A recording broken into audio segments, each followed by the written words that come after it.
Sigurado akong sa mga taga-Pangaw ay napuntahan na itong Centros Stopover Lumihan na ito.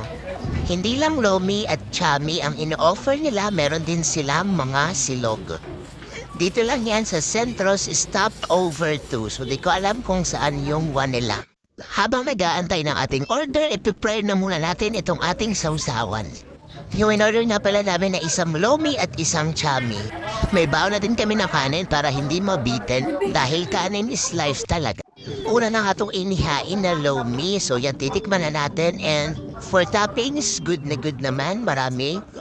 So far, hindi naman siya tinipid. Ayan, kitang-kita nyo naman sa video na to. Kapag wala kaming ulam, ito yung aming napupuntahan. Itong lumian na to. Kasi pasado naman sa panlasa ko. Dinarayo natin talaga yung lumian na to kasi may car wash din sila. So ayun, kung may mga kotse kayo, pwede kayong magpa-car wash, and at the same time, pwede kayong kumain habang nag-aantay sa inyong pina-car wash. Kaya kung napadaan kayo dito sa Pangaw, isa din to sa worth it na stopover. Try nyo na yung mga specialty nila dito. At isa sa pinakamaganda din dito ay may malawak na parking space at maaliwalas na kapaligiran.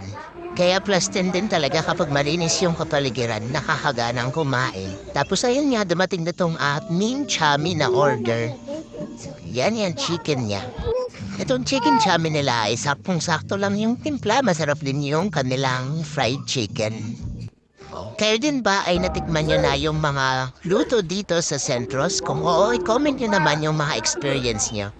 I-like mo na din yung video na to kung nagustuhan mo at follow na rin sa page ko. Yun lang.